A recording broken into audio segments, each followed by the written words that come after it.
Welcome back, ladies and gentlemen, for another semester of Esports Madness. I am Ben Kincaid, joined by Molly Denz. How are you doing today? Oh, it's a wonderful day for some esports, Ben. This winter break has been too long without our Shenandoah University broadcast. I think the biggest thing that changed with our Rocket League team is that we no longer have an academy team. All of our rosters have combined, so now a total of 5 rostered players on our Varsity squad this year. Yeah, we're feeling good. Had a chance to look at the bracket beforehand. Kind of mixed feelings, mixed emotions kind of thing, but looking to get a good start here for the beginning of the season. See them now up on the screen. I mean, you can see Kiazi's excitement to be back in the driver's seat for the semester. I think that's as excited as we are. Look at him. Look, oh yeah, is he making ears? Yeah, trying to hear the crowd. Yeah. Oh, he's such a goof. I love him. It's meant in a very positive light. Don't worry. I can't even tell you who this is. I gotta sit down. Oh, there we go. Okay, yep, there he is. I love that. But looking at last season, Florida Southern, they went all the way to LCQ, right? Getting knocked out 3-2 to Condors Esports, but so kind of at bay. I mean, they might be looking pretty good this year. Become more of a demolition expert kind of deal, you know? Demo derby. I mean, hey, we've seen him before. Kiazi, Mango too. He likes to get a little aggro. Like, if he's angry, you're going to know it. There will just be cars exploding, and usually he's the culprit. Typically, that doesn't happen in game number 1. The pace tends to start a little slow as these teams are kind of feeling each other out for the day. But this is a good sign, Ben. It means we're getting just about ready to head into our first best-of-5 series of the year. Yeah, I can't wait.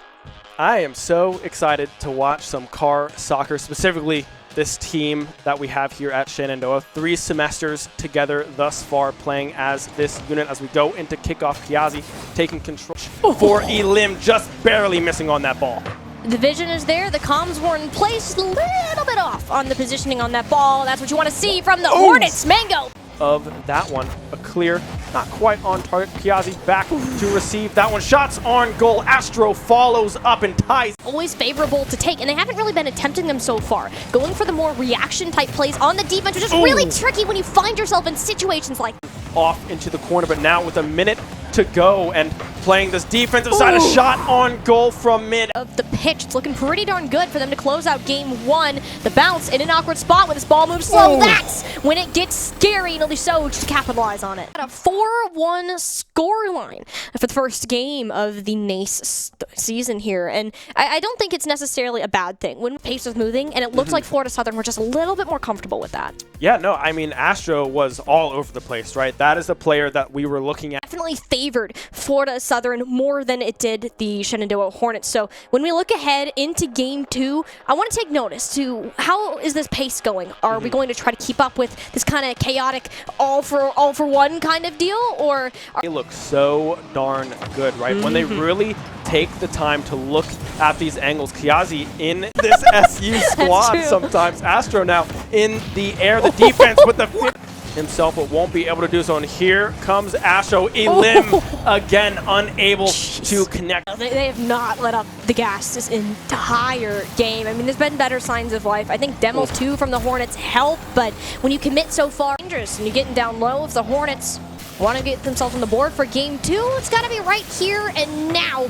Big shot from downfield. The angling from so. Rotations are not coming in as fast as SU needs them. The demos as well. Another shot from Astro right off. And this is kind of just that wake-up call, right? You're getting used to what you need to do. If you get one on the board, that'd be great. And Mango is going to go ahead and break some ankles of his own to make sure that happens. Has been in that backfield. Florida Southern just sending it right back. Or you just leave it wide open for Kiazi. He'll go ahead and take 2-0 on the series. SU, what do you do to stop the bleeding?